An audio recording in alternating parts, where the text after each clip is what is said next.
Hello বন্ধুরা, আজ আমি বানিয়ে দেখাবো তুর্কির এক ধরনের মিষ্টি।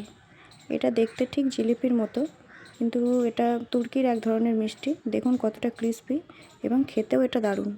চলুন বানিয়ে নেওয়া যাক। প্রথমে একটা প্যানে আমি হাফ কাপ মতো চিনি দিয়েছি, তার মধ্যে হাফ কাপ মতো জল দেব আর দেব সামান্য লেবুর রস। লেবুর রসটার জন্য টক হবে না, এটা জাস্ট চিনির শিরাটাকে ঘন হতে দেবে না, যাতে চটচটে হয়ে শক্ত না হয়ে যায়। এইভাবে পাতলা করে একটা শিরা বানিয়ে নিতে হবে। শিরাটা কিন্তু খুব ঘন হবে না, তাহলে এটা পরে শক্ত হয়ে যাবে, জমাট বেঁধে যাবে। আমি একটা পাত্রে হাফ কাপ মতো সুজি নিয়েছি এবং এর মধ্যে 2 চামচ মতো আমি টক দই দিয়ে দেব। ফ্যাটানো ছিল আমার টক দইটা দিয়ে দেব। এর মধ্যে আমি হাফ বাটি মতো সাদা তেল দিয়ে দেব। কোয়ান্টিটিগুলো ঠিকঠাক দেবেন। আর দিয়ে দেবো হাফ বাটি মতো জল দিয়ে এটাকে আমি ভালো করে মিক্স করে নেব। এইভাবে আস্তে আস্তে ভালোভাবে এটাকে মিক্স করে নিতে হবে, যাতে কোনো লাম্পস না থাকে। ভালোভাবে সুজিটা দইটা মিশিয়ে নিতে হবে।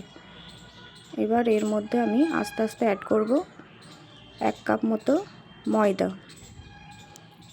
ময়দাটা ভালোভাবে এর সঙ্গে আমি মিশিয়ে নেব আর দেব সামান্য লবণ। মিষ্টি জিনিসে একটু লবণ দিলে ভালো লাগে খেতে, তাই জন্য সামান্য লবণ দিলাম। এবার এটাকে আমি ফেটাবো এবং এর মধ্যে দেব হাফ চামচ বেকিং পাউডার দিয়ে এটাকে দিয়ে আমি ভালোভাবে আস্তে আস্তে মিক্স করে নেব। এটা একটা ঘন ব্যাটার হবে। দেখুন ভালোভাবে মিক্স করতে হবে যাতে কোনো লাম্পস না থাকে।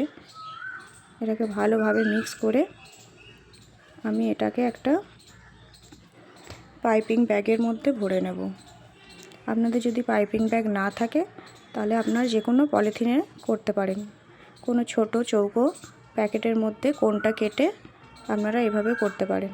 আমি এর মধ্যে নজেল দিয়েছি। আপনাদের যদি নজেল না থাকে আপনারা এমনি গোল গোলভাবে করতে পারেন, একই হবে, জাস্ট এই ডিজাইনটা হবে না। এইভাবে আপনারা করে নিতে পারবেন।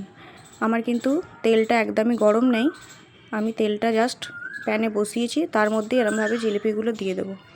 কারণ এটা তেলটা গরম হয়ে গেলে এভাবে এগুলো দেওয়া যাবে না, তাই ঠান্ডা তেলের মধ্যেই এইভাবে জিলিপি আকারে এগুলো মিষ্টিগুলো দিয়ে দিতে হবে। দেখুন এইভাবে গোল গোল করে আমি এগুলো দিয়ে নেব। তেলটা কিন্তু আস্তে আস্তে দেখুন গরম হচ্ছে, কিন্তু প্রথমে গরম ছিল না। এবার আমি লো টু মিডিয়াম হিটে এটাকে লাল লাল করে ভেজে নেব। জাস্ট একটা গোল্ডেন কালার আসবে, খুব লাল করবেন না, তাহলে এটা রসে ডোবানোর পর আরও কালো হয়ে যাবে। এভাবে হালকা গোল্ডেন কালার আসবে, আমি এগুলোকে রসের মধ্যে দিয়ে দেব। রসটা কিন্তু পুরোপুরি ঠান্ডা থাকতে হবে আর এগুলো একটু গরম থাকতে হবে। গরম অবস্থাতেই ঠান্ডা রসে এগুলো দিয়ে দিতে হবে। এইভাবে আমি এগুলোকে রসের মধ্যে কিছুক্ষণ ভিজিয়ে রাখবো। বেশিক্ষণ রাখার দরকার নেই।